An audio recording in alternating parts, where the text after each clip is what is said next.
It's not only clay, it's a very artistic material. You almost blow the soul in a car when you model it.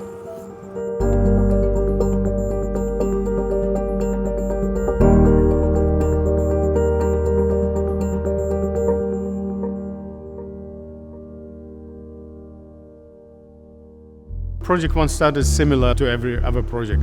So you had a briefing, we had a kickoff all together, and we as Mercedes have many design studios. So everybody does a proposal, same kickoff, because competition is one important part in design. And this is actually quite cool because it goes together with racing.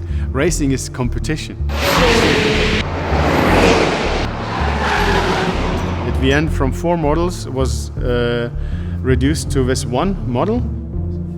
And I liked the way how it was approached by Gordon Wagner, that we said, okay, this car looks really, in proportion-wise, very balanced. This is what I want. So, because you need a statement, and I think the statement was clear. If Mercedes creates a hypercar, it has to be very special, and it has to be very different to anything out there. Project One is a once-in-a-lifetime opportunity. I think it happens every 50 years that a company decides to make such a crazy project, like to put an F1 powertrain into a street legal car, and I think we are writing history.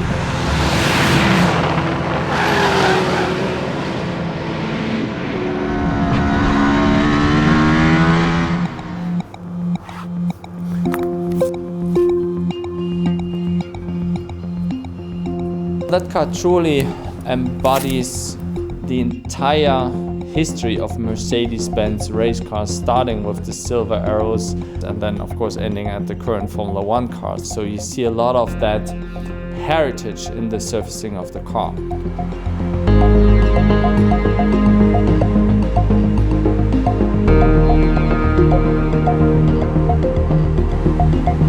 The design principle is we have a beautiful shell, and then in contrast to that we have black carbon aero parts that visualize all the airflow through the car. And so that's kind of the contrast we are playing with this car, and I think this is what makes this car so special.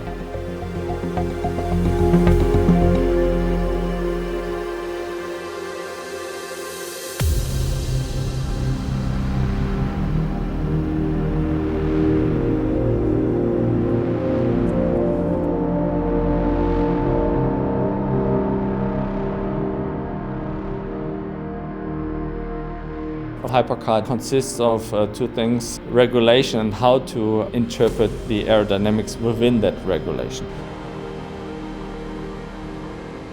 It's a shape that has to work from design as well as from wind tunnel, and I think we managed to create the maximum performance. Yes, we had quite a battle with aerodynamics. It was not something I could not expect, because you need to achieve the performance. But still needs to look good, and it still needs to apply Mercedes-Benz philosophy.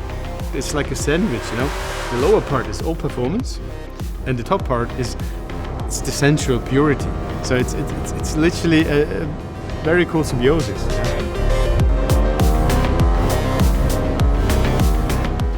But it's not just aerodynamics. We had to reduce a lot of weight to achieve this performance.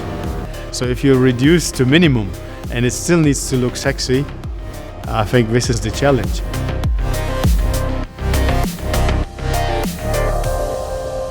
The interior follows the same principle. I said I basically do not want any design in there. So it is reduced to the max. It's just a floating wing. The seats are embedded in a beautiful sculpture into the carbon monocoque frame, and there's just a steering wheel, dials.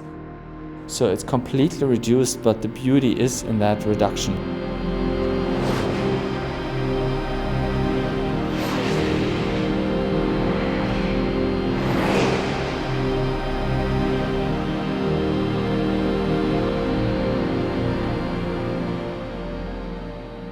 The design process of the Project One was very intense. We brought all the people together from all the different disciplines, and we took extreme time and care to make that car a truly special design icon.